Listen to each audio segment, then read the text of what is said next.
we live in this macro environment with unprecedented volatility that has created a lot of different opportunities, put a lot of pressures on us as companies, as businesses, and at the same time created a lot of new opportunities. And we see all of those disruptions really all over the news today. You can combine them in terms of technological disruption, climate changes, consumer changes. We have global economical changes. We have the wars, unfortunate. All of those we have decided to combine them into one thing that we call disruption index in Accenture. And amazingly enough, for the last 5 years, this disruption index has increased 200%.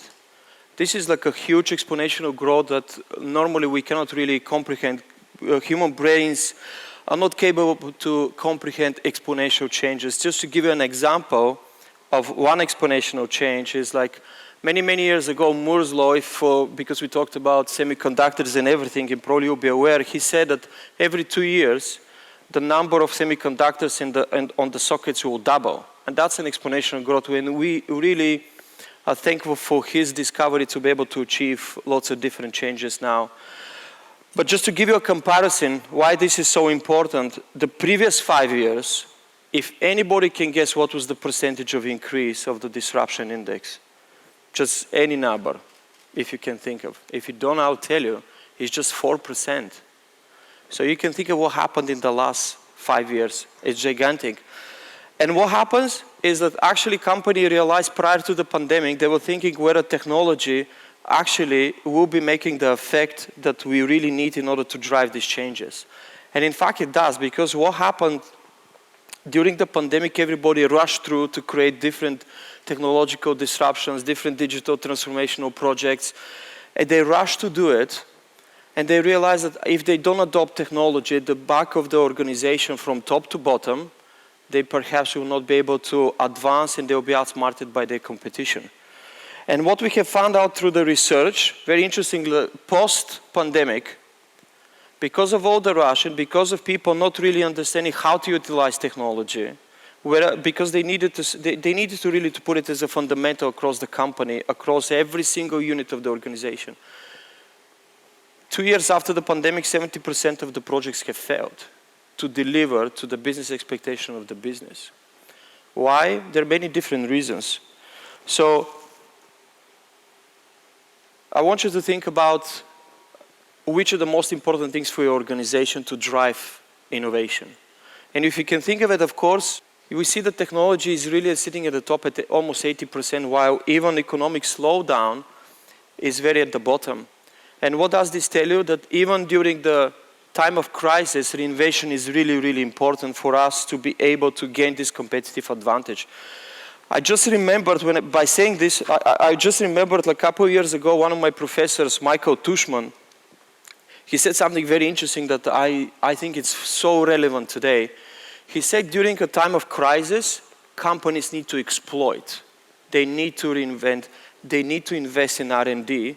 And when the crises are over, they need to exploit. First to explore during the crisis and then to exploit the fruits of this exploration that they have happened. How many companies are really doing it? I know every time is difficult, but we need to think of it. And what I have found very interesting to the research is that now Europe is really leading the way.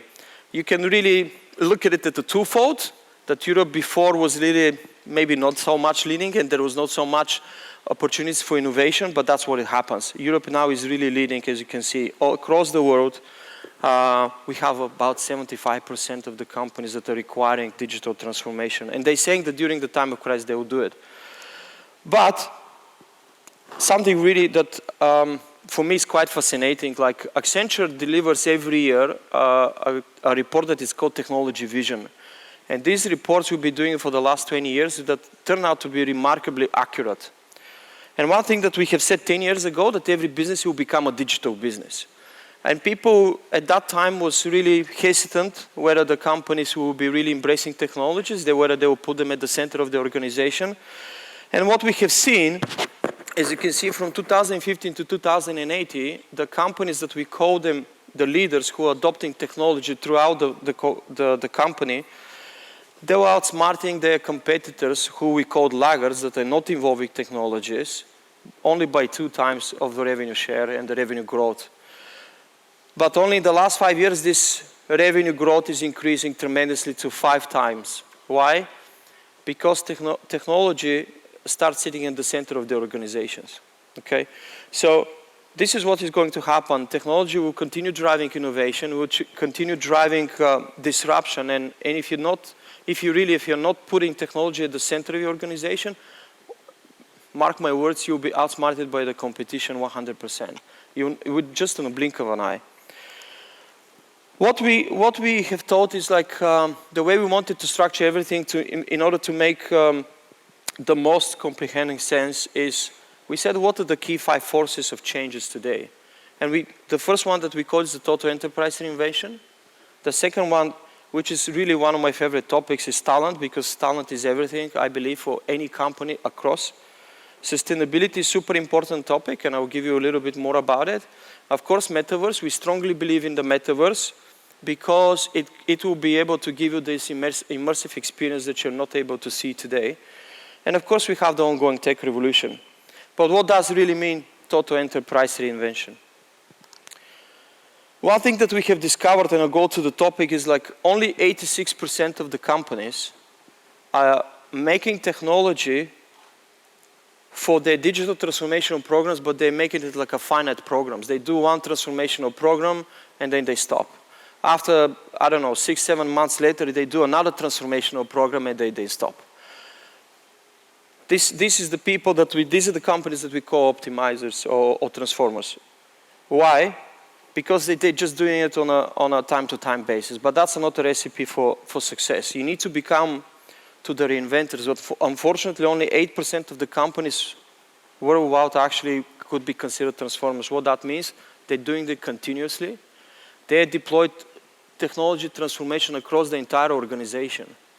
And that means that every function of your company can benefit from technology. Just to give you an example, in Accenture, particularly in Bulgaria, we digitalized 80% of our HR process.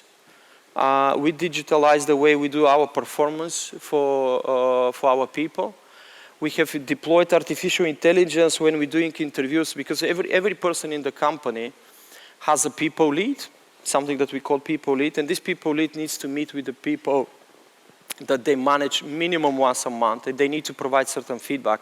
And before, interestingly enough, I was receiving, like, we are 1,300 people organization in Bulgaria, and I was receiving this feedback every time, every month when somebody was doing this interview. So imagine, for all the number of people, this feedback was sent to me, to the HR manager, and to the department manager. But this has driven us to the point where we said, like, I cannot really read all that information. So we start deploying, we automated the process, we deployed some artificial intelligence in order to track what that this information will tell us versus what the people will tell us. And I can tell you, because I know that there will be a lot of topics about AI and generative AI and so on and so forth, but we can find also discrepancies. So that's why AI is important to be considered in a careful manner. We have found discrepancies in terms of, for example, AI was marking somebody with a huge risk of threat of leaving the company, while the person is completing into the form that actually the person is feeling okay because he has a great team, he doesn't want to leave the company, and so on and so forth. But I just wanted to give you one example. The rest of the companies that we just called optimizers, they're just doing very, very small things, so they're not doing the important things about how they want to reinvent themselves. And what really the total enterprise reinvention really means, it's a deliberate strategy.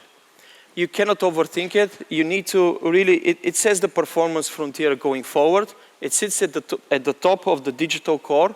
And what is the digital core? Digital core means that you need to deploy cloud in order to use AI and data, in order to use security properly, but the cloud potentially is your fundamental. And of course, the most important thing is actually is your people and the culture and the purpose that you build, because, and this is slowly connected to our next topic, people sit at the center of everything, and people need to find a purpose into the companies. But think about that total enterprise reinvention is something that you must embrace in order to achieve the next level of disruption that you want. And this leads me to one of the topics that I want to talk about, the people, right? Nowadays, the people,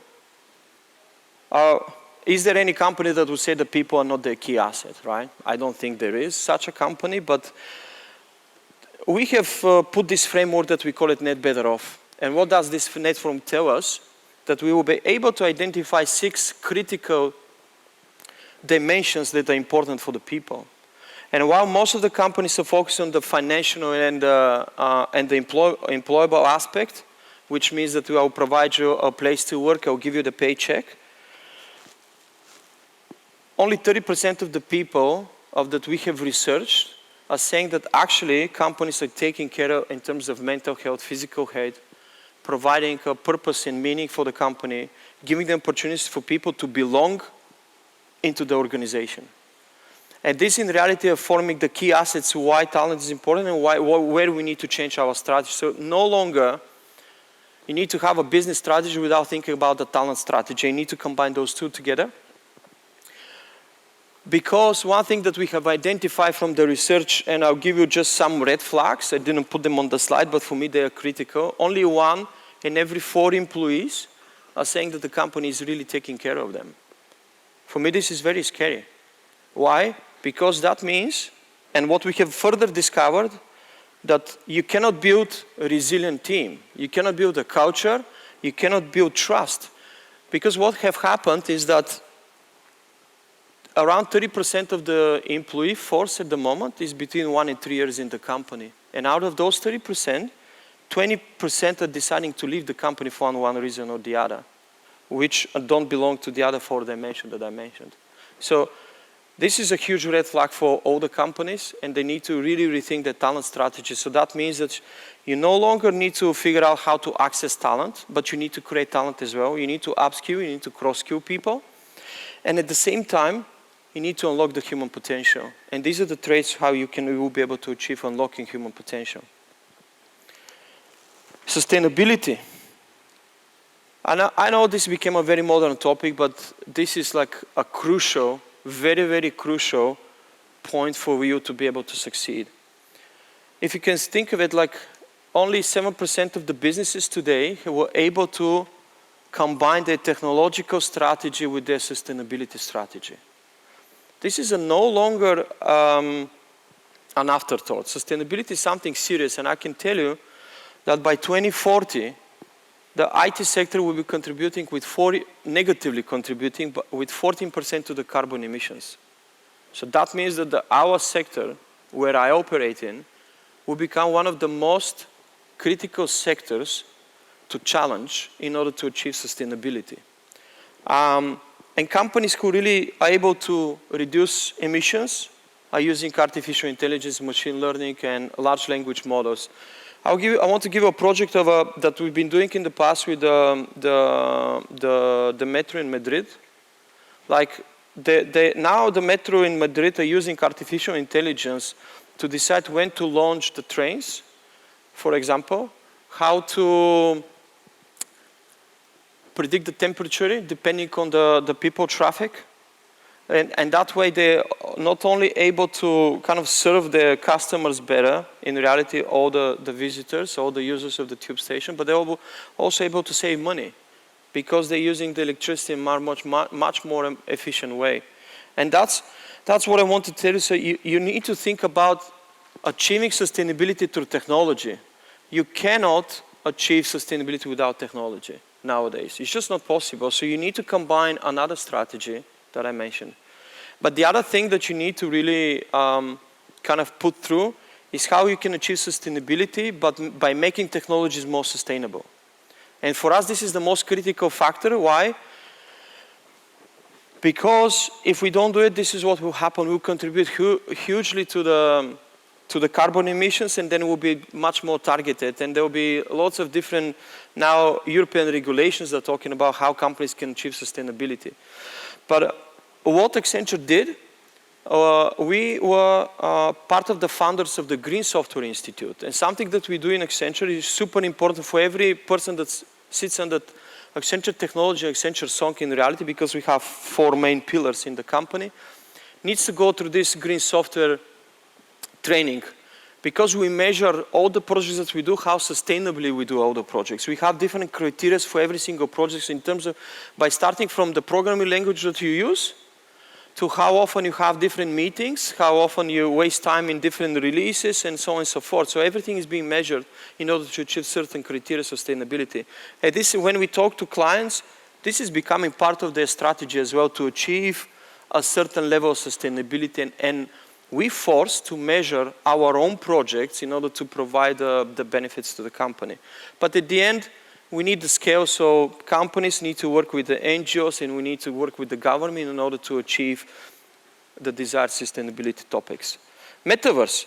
This is something that I find quite exciting, and I'll tell you why. Earlier this year, we launched our new technology vision, which we call it When Atoms Meet Bits. Because what we said, like, now, think about the following. We have many different ways to communicate, many different ways to have a different shopping experience, many different ways to experience even this conference at the moment. But what if I tell you that you can combine the two together, the physical and the digital, to provide far more immersive experience for the people?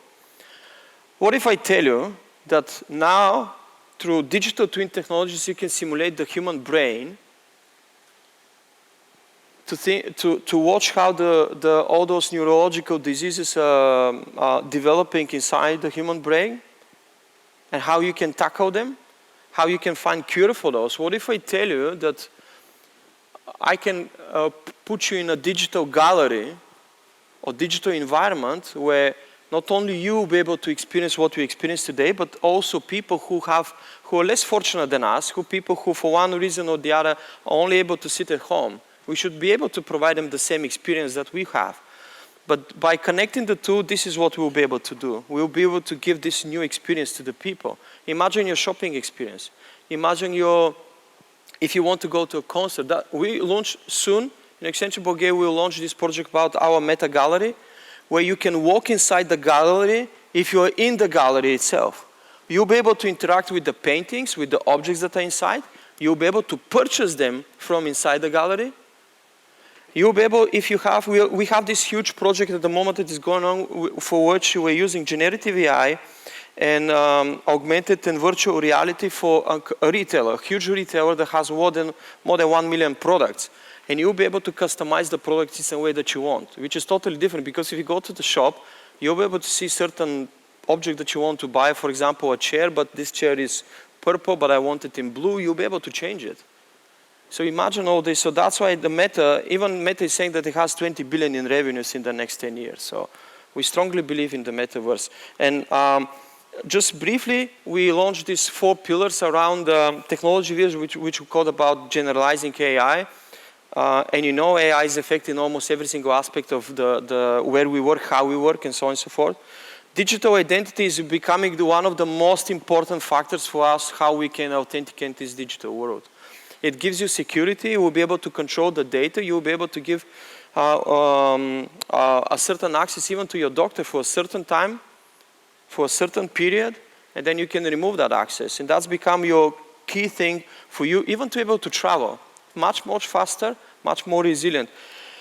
The 4th pillar we call it your data, our data, my data, because data sits at the core of everything now. It needs to be clean. It needs to be transparent. We need to put the right security measures. We need to be able to curate the data. We need to be able to trust the data. And these are all topics that we need to ask ourselves, how are we going to do it? And that's where artificial intelligence will help us. And our forever frontier, and this is what we call technology in science. Because that's why I mentioned you about the project of the digital twin for the brain. Because now I think this is the most exciting area, is exactly the science, the tech in science, because we'll be able to answer questions that we were not able to answer before.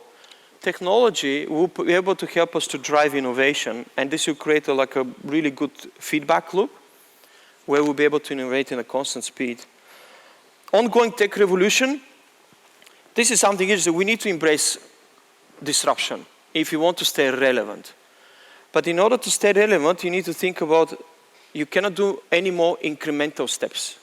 You cannot. You need to forget about this. You need to launch a continuous innovation, continuous disruption to disrupt your own entire organization. You need to think of how you can do this from top to bottom, from bottom to top. You need to make people accountable. At the same time, you need to give people freedom, of course, to achieve, but think about the different technological innovations that you can do, from synthetic biology to smart materials. Cloud computing will be able to provide you to be able to work on an ever-increasing speed. At the same time, if you couple it with generative AI that has proven that it can affect almost every part of the business, you can go to places you have never been before. And that's how you can unlock the power of your company, the power of your imagination. And one thing that I found very important, this is a slide that for me it's quite critical, because it shows you how we can augment and automate industries. And if you can see the banking, the software industries to capital market insurance, the industries are mostly affected. And through our research, we have seen that actually 40% of the mundane work we'll be able to automate. But I want to make a remark, that doesn't mean the 40% of the people suddenly will disappear, not at all. I was actually talking to a really good company here in Bulgaria that are using Mid-Journey, because it's a digital company. They're doing a lot of different arts, they're participating, but now they're using technology to augment the skills in order to deliver what is requested from, but they're saying that we spend even more hours now because we have far more capabilities to deliver what we want. So don't be shy to automate. Even from Henry Ford, who put the first automation line, and he was targeted and he was really hated at the time because he said, I'll put the automation line. But what happened only 5 years after he did this, salaries have doubled, and he has created more centered positions. We own even the first project managers to him. Of course, he declined afterwards for many different reasons, but he was a reinventor. And he was not afraid to automate. And jobs will not disappear. I know the hype that a couple of months ago said like, oh, people will disappear and we'll be out of job. It's just not going to happen. Artificial intelligence is a skill set that we need to embrace in order to do our job better. That's all it is. Nothing more than that, but we need to put it in every part of the organization. And there's a couple of questions that I would like to leave you with, and a few more things I want to say, but you need to think about your strategy. Is it digital, is it physical? How are you going to build your architecture inside the company? I'm not talking about your digital architecture, but just inside the company, how are you going to form your organization going forward, and so on and so forth. Are you ready to enhance people capabilities by automation, by putting artificial intelligence? Are you becoming consumer of artificial intelligence, or you'll be the customizer of artificial intelligence, whether you'll be able to deploy artificial intelligence inside of your organization?